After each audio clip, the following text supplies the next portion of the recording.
Majority महिला हूँ, इस सदन में हम सिर्फ 2 महिलाएं हैं और उस नाते से मैं ये बात कहना चाहती हूँ कि इस बिल के माध्यम से मुस्लिम महिलाओं को कुछ नहीं मिल रहा है, ये हमें कुछ नहीं देना चाहते। निसार में तेरी गलियों पे है वतन, जहाँ चली है रिवाजो गैर कि कोई ना सर उठाकर चल सके, कि अभी ईद की रौनक बुझी भी नहीं थी और हमारी जड़ों पर एक नया फरमान लाया गया। पहले उत्तर प्रदेश में मुसलमानों को नमाज पढ़ने पर रोक लगाई और फिर सौगात में ये बिल लाया गया। ये वही सरकार है जिसने राम जन्मभूमि ट्रस्ट में ये लिख दिया कि जिला अधिकारी भी अगर होगा तो हिंदू होना चाहिए। कोई मुझे बताए कि वहाँ पर सेक्युलरिज्म का रस क्यों नहीं घोला गया। सुश्री इकरा चौधरी जी, प्लीज आप बोलिएगा। धन्यवाद सभापति जी। मैं सबसे पहले दाद देना चाहती हूँ इस बिल के टाइमिंग की, कि अभी ईद की रौनक बुझी भी नहीं थी और हमारी जड़ों पर एक नया फरमान लाया गया। पहले उत्तर प्रदेश में मुसलमानों को नमाज पढ़ने पर रोक लगाई और फिर सौगात में ये बिल लाया गया। निसार में तेरी गलियों पे है वतन, जहाँ चली है रिवाजो गैर कि कोई ना सर उठाकर चल सके। मैं सभापति जी आपको ये बताना चाहती हूँ कि ईद के मौके पर एक विधवा महिला अपनी लड़की के साथ मेरे पास आई और उसने बताया कि वह एक वक्फ की प्रॉपर्टी में रहती है, वही उसके सर पर छत का काम भी करती है और उसकी रोजी रोटी भी वहीं से आती है। वो इस बिल को लेकर इतनी फिक्रमंद थी कि कहीं उससे वो उसकी संपत्ति ना छीन ली जाए। वो अकेली एक ऐसी महिला नहीं है, ऐसे लाखों लोग हैं जो वक्फ की गरीब महिलाएं जो वक्फ की संपत्ति से अपना रोजगार चला रहे हैं।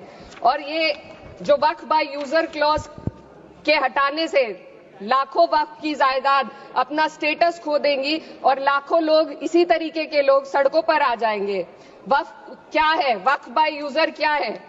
इसका ये मतलब है कि कोई जायदाद अगर सालों से दीन और भलाई के कामों के लिए इस्तेमाल हो रही हो तो वो खुद ब खुद वक्फ मानी जाएगी। हिंदुस्तान की अदालतों ने भी इस बात को तस्लीम किया है। वक्फ बाय यूजर सिर्फ वक्फ बोर्ड को ही मिली कोई खास सौगात नहीं है, ये बल्कि सभी अन्य धार्मिक ट्रस्टों को परंपरा और यूज के आधार पर बिना किसी डॉक्यूमेंटेशन के धार्मिक चरित्र को डिक्लेयर करने का राइट मिला हुआ है।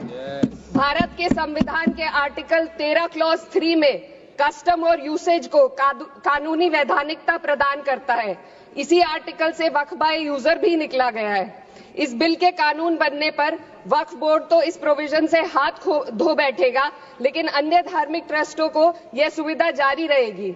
इससे भारतीय संविधान के आर्टिकल 14 और 15 का सीधा उल्लंघन है, जो धर्म और जाति के आधार पर भेदभाव और कानून के सामने सभी की बराबरी पर जोर देता है। मैं इसके साथ ये भी कहना चाहती हूँ कि सत्ता के लोग जो एक दूसरे की पीठ थपथपा रहे हैं कि वक्फ बाय यूजर का जो अमेंडमेंट इन्होंने दिया उसको एक्सेप्ट कर लिया गया है, लेकिन इनकी शरारत यह है कि उसके साथ ही एक ऐसा प्रोवाइजो इसमें शामिल किया गया जिसके आधार पर यह कहा गया है कि अगर कोई भी वक्फ की संपत्ति विवादित हो तो वो अपना वक्फ स्टेटस खो देगी। तो जो अमेंडमेंट इन्होंने दिया है, जिसको एक्सेप्ट कर लिया गया है, उसका कोई मतलब नहीं है। ये इनकी नीयत है जो साफ जाहिर हो रही है। सोने पर सुहागा एक काम और किया है। सरकार ने वक्फ की कानून के सेक्शन 107 को हटाकर लिमिटेशन एक्ट में 12 साल तक ही किसी के खिलाफ अदालत में जाने का प्रोविजन है। सेक्शन 107 में बोर्ड को लिमिटेशन एक्ट से राहत मिली हुई थी। वक्फ बोर्ड कभी भी अवैध कब्जाधारियों के खिलाफ अदालत जा सकता था। अगर ये सेक्शन ना हो तो अवैध कब्जा करने वाले लोग कानूनी प्रक्रिया का फायदा उठाकर वक्फ की प्रॉपर्टी को हड़प सकते हैं। अन्य धार्मिक ट्रस्टों पर भी ये लिमिटेशन एक्ट लागू नहीं होती, तो फिर वक्फ बोर्ड के साथ ये सौतेला रवैया क्यों किया जा रहा है? धर्म को देखकर दोहरी नीति क्यों अपनाई जा रही है? सेक्शन 107 और वक्फ बाय यूजर को अगर एक साथ पढ़ा जाए तो इससे लाखों वक्फ की प्रॉपर्टी पर कब्जा किया जाएगा। इसलिए ये बिल मुसलमान की भलाई का नहीं बल्कि उनके वजूद और विरासत को मिटाने का बिल है।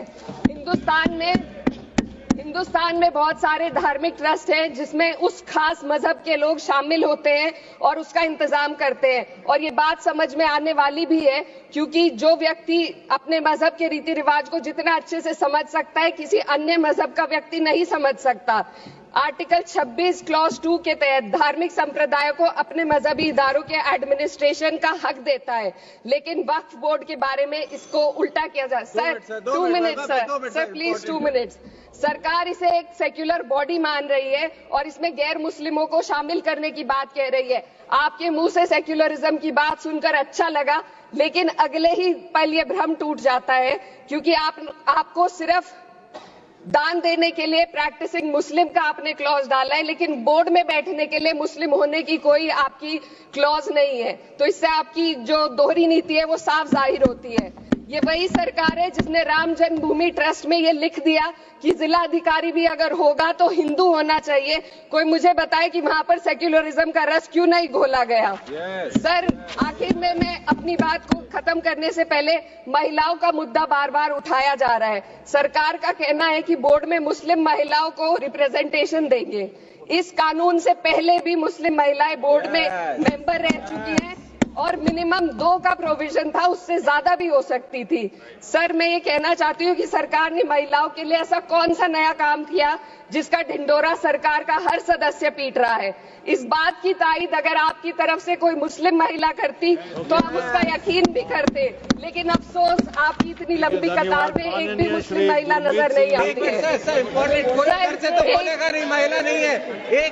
मैं खुद एक मुस्लिम महिला हूँ, मैं सिर्फ एक मैं माइनॉरिटी महिला हूँ। इस सदन में हम सिर्फ 2 महिलाएं हैं और उस नाते से मैं ये बात कहना चाहती हूँ कि इस बिल के माध्यम से मुस्लिम महिलाओं को कुछ नहीं मिल रहा है। ये हमें कुछ नहीं देना चाहते, सिर्फ टोकनिज्म हमारे नाम पर बनाकर एक नैरेटिव मीडिया में चलाया